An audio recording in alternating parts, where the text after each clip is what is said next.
Yeah, this has already been done. So we have very limited time. The topic is very vast, and most of you know what I'm going to talk about. So this is just a kind of revision or reminder, and we'll go very fast over the important part, that is the recognizing and addressing foot care in diabetes. So, sorry, I have to. Yes. So why should we be so bothered about foot?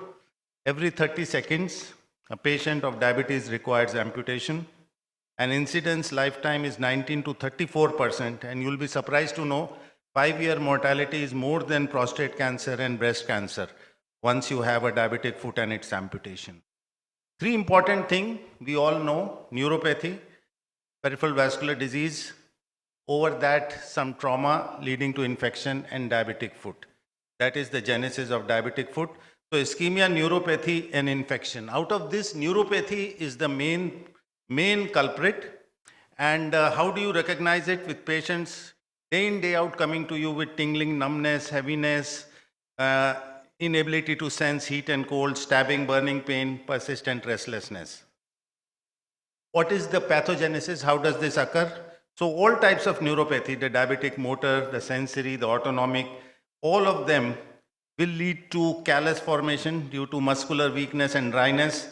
Over and above that, repetitive trauma and peripheral vascular disease lead to generation of the foot ulcer. Now in a clinic, we know so much about diabetic foot, but many of us don't see the fit because really we don't know what to see. So how to recognize a high risk foot? So these are the essential features in the history. You should see for any ulceration, ask for any ulcerations or any amputations before, see for positive and negative neuropathic symptoms, ask for claudication, rest pain. Also dialysis patients and patients with visual impairment are high risk cases. Now comes your clinic examination of diabetic foot.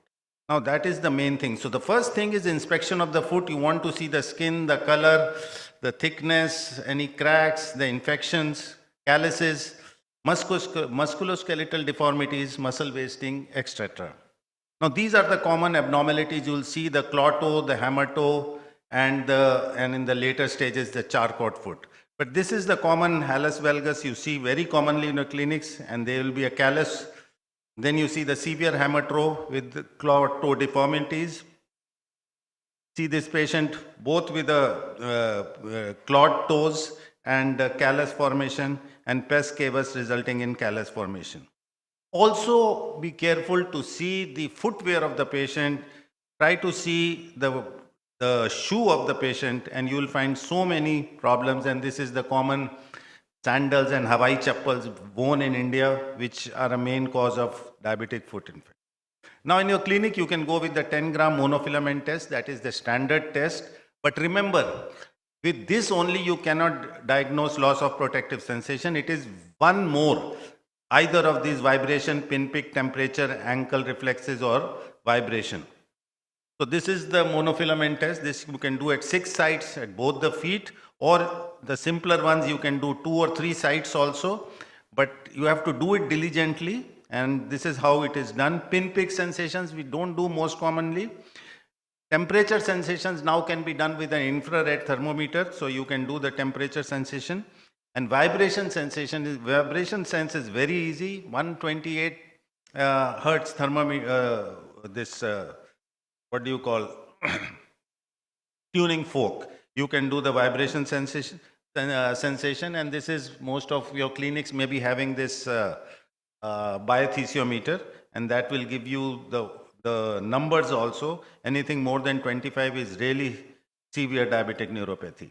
Reflexes you can check with the hammer. So if you want to make it simpler, these three things: 10-gram monofilament, ankle reflex, 128 tuning. This you can easily do in your clinic, and you can see for the loss of protective sensation, and that is the key factor causing diabetic foot infections. Then comes the important vascular, and all of you know that pedal pulses, ankle brachial index, skin temperature, capillary refill. These are the things you can do in your clinic for vascular integrity. Pedal pulses, two important pulses, you know, is the posterior tibial and the dorsalis pedis pulse. This you can also see with the handheld Doppler. You can know the pulses and feel them, hear them basically. This is the ankle brachial index. These are machines that are available and you can put it in your clinic. Ankle pressure over the brachial pressure, and that is, if it is less than 0.9, it is suspicious. Less than 0.5, 0.4 is very, very suspicious. In aged people, you have calcified arteries. So your ABI may be more than 1.3, 1.4. There you do toe brachial pressure and toe brachial index. These are also done by machines, and any pressure less than 40 in the toe predicts a poor wound healing for that patient. Again, this transcutaneous oxygen, this can also be seen by electrodes, and this is also available in the machines, and this also tells you about the wound healing. If your oxygenation of the skin is less than 40%, then is high chances your wound will not heal. Less than 70 becomes suspicious. Your blood has 98 to 100. And the gold standard, again, angiography or an MRA, and this will tell you the vascular integrity of the patient. Now, the main problem that happens is that because of the neuropathy and the vascular problems, your your foot becomes deformed and you have uneven pressure areas. So these can be seen by these mats, which will give you computerized pictures of which areas of your feet are getting more pressure. You can do it in a dynamic way. You can walk over the mat, so see what happens while walking, and this is how you see the pressures. And in the next one, you see that it gives a 3D picture also, where in the feet you are getting more pressures. You can get customized insoles made after these from these pressure reports, and various parts in the insoles can offload the areas of high pressure. And if it is more, then there are the orthotic departments, and the orthotics, they can make various offloading shoes and devices you can get. Now there is a new concept called the CPR of the diabetic foot. Like a CPR, cardiopulmonary resuscitation, this is a CPR of the foot. What they did in Glasgow is that in a hospital, they saw that their inpatients, nobody is seeing their feet. We go to the hospitals, we go to the wards, we don't see. So what they put small stickers in the files of the patient. Please examine the feet, please examine the feet, and examine it in just 3 steps, 30 seconds. You see for evidence of peripheral neuropathy, then you protect the feet and you refer it. So how they saw the thing was, they used the Ipswich touch test. This is even simpler. 3 points on the toes you touch by just the finger. The patient's eyes are closed, you just touch. And if on the 6 sides, if 2 are missed, then you presume he has a neuropathy. And it is quite agreeable with the monofilament test. It is quite sensitive, in fact, as sensitive as a monofilament test.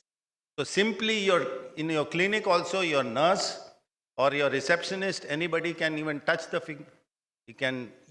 This is a very, very good test, a screening test to go further for the test, for the neuropathy test, for vascular test or not.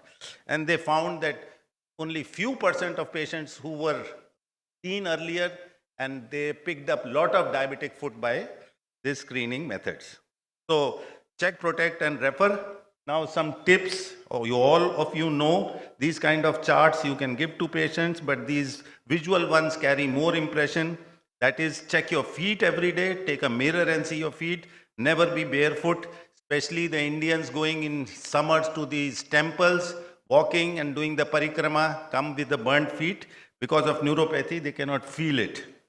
Don't remove calluses, corns, trim your toenails straight, wear shoes that have a broad toe, get your feet checked with your healthcare provider as often as possible, wash and dry your feet. These are the kind of visual things you can give to your patients. 5 C's of foot care are: clean your feet, condition your feet, care of the nails, cover with good shoes, and check your feet in the mirror as often as possible. So to prevent diabetic foot, you have to have a good patient education, foot, skin, toenail care, protective wear, and if needed later on, protective surgeries. So thank you very much for your patient hearing. Thank you.